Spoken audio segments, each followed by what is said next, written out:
¿Qué fue la Revolución Francesa? La Revolución Francesa fue un proceso de cambios políticos sociales que se dio en Francia a fines del siglo XVIII, como resultado del enfrentamiento con el antiguo régimen monárquico. Las sociedades de entonces estaban injustamente divididas en estamentos o grupos sociales donde los beneficios eran los miembros de la Iglesia, o también conocido como el clero, la nobleza y las clases más bajas debían pagar los impuestos, aunque no tenían derecho a participar de la vida política.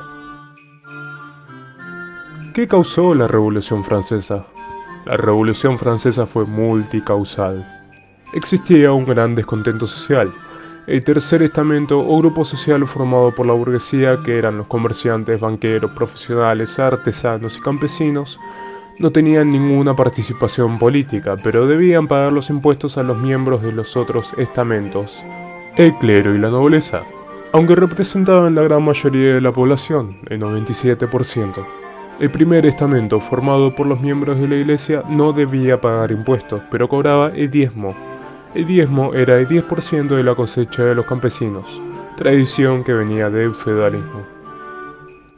Por otra parte, el segundo estamento, formado por la nobleza, tampoco pagaba impuestos y cobraba un tributo por ser terratenientes. 1789 fue un año de sequías y heladas que causaron malas cosechas y la falta de trigo trajo falta de pan, lo cual era el alimento básico. El hambre y la desocupación de las clases bajas era debido a que la mano de obra de los campesinos era reemplazada por los esclavos de las colonias.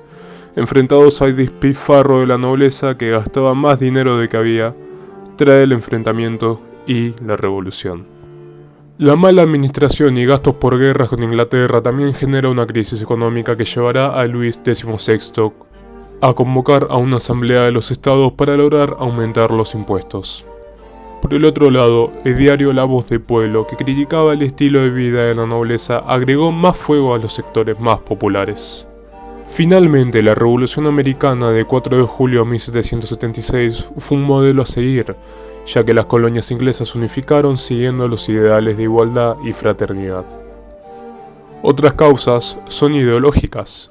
El iluminismo y sus ideales centrados en la razón del hombre, que piensa por sí mismo, y el individualismo, que resaltan la importancia de las libertades individuales, sumados al cuestionamiento del poder supremo de la Iglesia de la época medieval, van a sentar las bases de la revolución.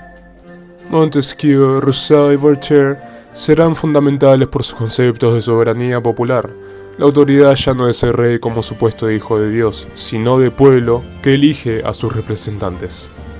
El concepto de división de poderes de Voltaire y la búsqueda de igualdad de derechos para todos los ciudadanos fueron un caldo de cultivo para la revolución. Este proceso se dio en diferentes etapas, que van desde la caída de Luis XVI en 1789 hasta la coronación de Napoleón de Bonaparte como emperador de Francia en 1804. La primera etapa se da en el año 1789 y abarca todas las causas que llevaron al malestar social y fin del sistema de gobierno monárquico absolutista. La indignación de las clases bajas creció al enterarse del despilfarro de la nobleza, publicado por el periodista Jean-Paul Marat en La Voz del Pueblo. La burguesía, que deseaba mayor participación, logró organizar la revolución y dio su apoyo. Para solucionar la grave crisis económica y financiera del Estado ante las malas cosechas y mala administración, Luis XVI convocó a una asamblea de los Estados Generales, una reunión de los representantes de los tres estamentos, la nobleza, el clero y el pueblo. Los representantes del tercer estado aprovecharon el encuentro para exigir un cambio en el sistema de votación, cambiando un voto por estamento a un voto por individuo con el fin de lograr la mayoría. Ante el rechazo de sus pedidos, se dirigieron a otro salón del Palacio de Versalles, la sala de juegos de pelota, y constituyeron una asamblea nacional paralela, invitando a miembros de los demás estamentos a unirse. El 20 de junio de 1789, los miembros de la Asamblea Nacional, reunidos en la sala de juego de pelota, juraron dar a Francia una constitución. El 4 de agosto de 1789, esta Asamblea Nacional Constituyente decretó la suspensión de todos los derechos y privilegios feudales. Se publicó la Declaración de los Derechos del Hombre y del Ciudadano, donde se expresaba la importancia de la libertad, igualdad y fraternidad. Y finalmente se aprobó la Constitución de 1791 que estableció la soberanía popular, es decir, que el pueblo elige a sus representantes y la separación de los poderes en ejecutivo, legislativo y judicial. Francia se convirtió en una monarquía constitucional, donde el rey y sus miembros constituían el poder ejecutivo y los miembros de la asamblea serían elegidos por votación universal, para representar el poder legislativo al igual que los jueces y miembros de los tribunales.